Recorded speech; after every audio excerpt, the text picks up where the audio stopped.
Well, hello, friends. Mark Holmes here with my buddy Cowboy Jobu. And as always, I want to thank you guys for watching, commenting, and subscribing to the Jobu Sports Report. Without you guys, this literally does not work. I hope everybody had a great Thanksgiving, and I bet a lot of you are going out for that Black Friday sales. Hopefully, you get through unscathed because it's dangerous out there, especially when you start going to Walmart on a Black Friday. So be careful out there and don't trample anybody. A good price is great and all that, but don't hurt anybody for it. Thanksgiving.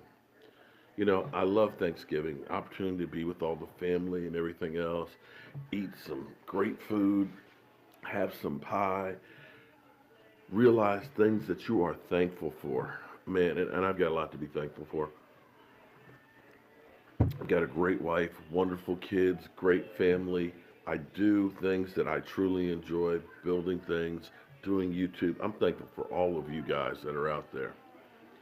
And yesterday was a great day. A little bit cold, but it was a great day. I mean, you know, the food, the family, and football.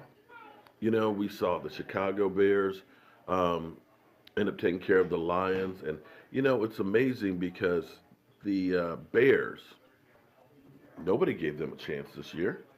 Everybody thought for sure it was going to be the Minnesota Vikings, who were one step away from the Super Bowl last year, getting Kirk Cousins being the team to beat. And of course, we knew the Green Bay Packers with the bad man, Aaron Rodgers, that those two teams would be battling it out for the AFC North. But to see the Chicago Bears up there and literally taking over the division is unbelievable, especially when you think about the reaction to the Bears moving up that one place spot to take Mitch Trubisky. They laughed at them. Oh, they're idiots and all that. Now, he didn't play yesterday, but you kind of look at the numbers that he's putting up and say, they did pretty good in the quarterback situation. But it's funny because you don't hear anybody say, boy, we were wrong about Mitch Trubisky. He's actually a player out there. He's actually got some real, talent. And that's the funny thing because you'll forever hear these guys predict this, this, this. And when it's not right, it's swept under the rug. But we saw the New Orleans Saints beat up the Atlanta Falcons again. And the Saints, boy, they're scary. They are running away with it. And it's not only Drew Brees, but now their defense is coming along. They took the Atlanta Falcons, who some teams said that was one of the best teams there in the NFC South. Super Bowl favorite, I believe. And I think I talked to one Atlanta Falcons fan who told me I was delusional, that I'm an idiot and I don't know what I'm talking about, that we needed to be more like the Atlanta Falcons, a real team. Yeah. How's that working out for you, buddy? The Atlanta Falcons are who I thought they were. And I said they suck.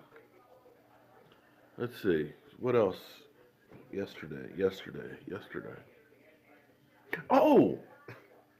The Cowboys played the Washington Redskins on Thanksgiving, and it doesn't get any better than that. I think back to all of the Thanksgiving games I've seen the Dallas Cowboys play. And for the Cowboys, for all those ones out there who gave up on the team 3 or 4 weeks ago and said, our team just sucks, we're done, the season's over with, I'm out of here, I'm not watching anymore. I'm just curious what you guys did yesterday. Because I know you're not back watching the Cowboys now. See, you guys who are fake fans or fair weather fans don't need you. Don't want them, can't play with them, can't win with them. If you're a fan of a team, you're a fan of the team all the time. Win, lose, or draw. It's easy to support a team when they're doing well. Just like the old song says, when you got money, you got lots of friends, but when you don't, they don't come around. That's true. That's when you know where your real fans are and your real friends are when times are tough. And, buddy, after losing to the Titans, staring down the barrel of a 12-gun shotgun with the Eagles and the Falcons and then the Redskins, yeah, it was tough to be a fan there. But now you know who the real fans are. Hats off to the Washington Redskins because the Redskins have been taking injuries left and right. To lose three offensive linemen, to lose the wide receivers, and then to lose Alex Smith, to still be competing, to still be tied for, well, kind of tied for first place in the division, speaks well to the resiliency of that team. We know we've lost a quarterback and the season goes to trash. Trent Williams, we don't know what happened, but last night he was taken out in an ambulance. Hopefully he's okay for the Redskins, but he's another one of those guys like Tyron Smith. When he plays, he's one of the best in the business, but he's kind of always injured or he's kind of breaking down more and more. And Tyron Smith didn't play last night as a surprise because Cam Fleming had no idea he was going to be starting last night, and it showed. But Tyron Smith should be okay for next week against New Orleans. It amazes me because through the course of that game, we came out that first drive, boom, precision machine, perfect drive, spreading the ball around. Dak Prescott hit 9 different receivers in that game. Team got cold. And it's amazing when you take the pulse of the comments that we had in here because it's kind of crazy when I look at the numbers. When the Cowboys are winning, the numbers kind of drop down. But when there's a bad play, all of a sudden they spike up. I see all of these or so-called fans, or maybe they're just trolls or fake Cowboy fans that come in and talk about how much, oh, Dak sucks, he stinks, he's a bum, get him out of here, bench him, bring Cooper Rush in. Literally from a series to a series, the emotions go up and down like a roller coaster. And I'm just like, stop, guys, relax. Now, I said, listen, there was a play where he threw it in the ground. And I was like, oh, Dak, that's off. And he's missing things too. But Dak's doing enough to win. 2 touchdown passes, 290 yards, rushing touchdown, 5-yard rushing touchdown where he literally ran 35 yards. And did you see that play where he had people draped all over him and still was able to get the pass out? QBR, 121 yesterday.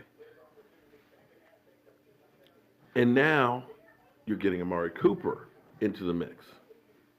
You got a playmaker besides Zeke Elliott. The offense is getting better and better. And I've said this through the course of the season. As you started out with 3s and 4s wide receivers, guys that weren't drafted above the 3rd round, and rookies like Michael Gallup, and you only played 4 series in preseason, it would take time for these guys to mesh. And that you missed a Jason Witten, you missed a Dez Bryant. But given time, as time goes on, they would get better. But the addition of Amari Cooper makes everybody better in there. Now, make no mistake, the team still has problems they need to address. Our offensive line has been in flux. Tyron Smith's been in and out, okay? La'el Collins still misses things. The Redskins were able to put pressure on yesterday. The wide receivers are coming along. We've got issues at tight end, with Golf Schwam being hurt. I still think that they used Rico yesterday basically as a blocker, and he blocked pretty well. Didn't use him out in route running. I think you need to use him as a receiver. But we'll see what happens as the next couple of weeks because we don't have Golf Schwam if they start putting him more in the mix. You look at situational play calling as well. I question some. We got to win. I'm happy we got to win. But as it gets more and more crunch time, as you start playing teams like the Saints, which is the last team right now on our schedule with the winning record, You can't make mistakes. You can't have bad play calling. But I can't wait to get back home and actually look at the film so I can break it down for you. But the 4th and 1, for example,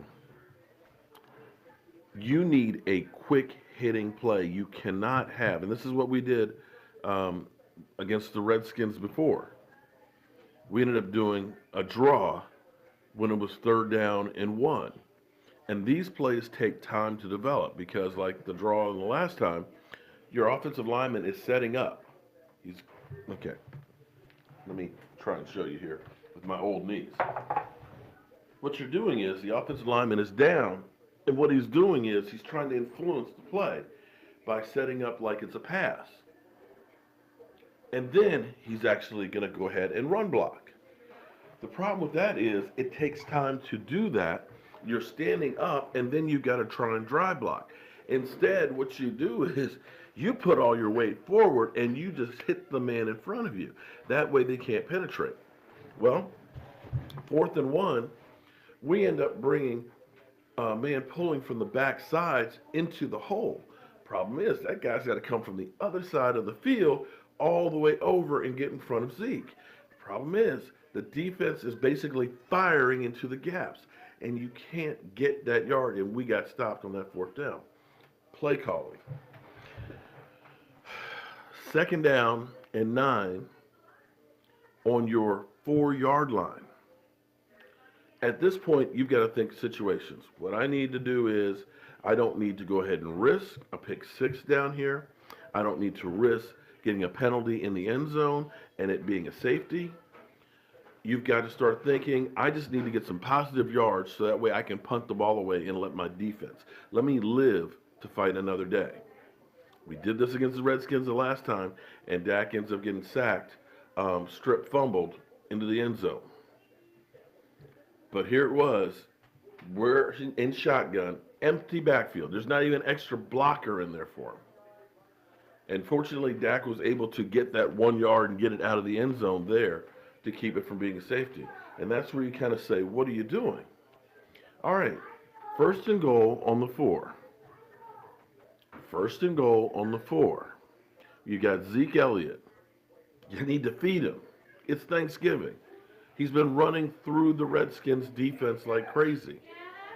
My God, this is Seattle all over again from last year, where we had 2nd and 2 from the 2, and we pass. Why are you not trying to run this ball in here, especially with the time on the clock? You want to score. You want to get that touchdown, and you want to eat up time. You end up passing, sack, taking out, drop back. Clock stops. You end up then pass again, incomplete. Pass again, incomplete. You end up not taking time off the clock and end up settling for a field goal. If you run and even if you don't get in, you force the Redskins to use the timeouts. You force them to, basically they don't have time left on the clock to be able to even try and make these scores. And these are things that we've got to correct in there. The defense, hey, they played really well. You got some sacks, you got 3 turnovers, and this is going to be key right now. Turnovers are game changers. We're not making them, and now we're getting them. So enjoy this today, but the Cowboys, they got to go ahead and get ready to play against the New Orleans Saints. And brother, that's going to be hell on earth. But at least the Cowboys have some momentum going in there. So enjoy the day, enjoy the win, and how about them Cowboys? I'm Mark Holmes, and I'll see you guys.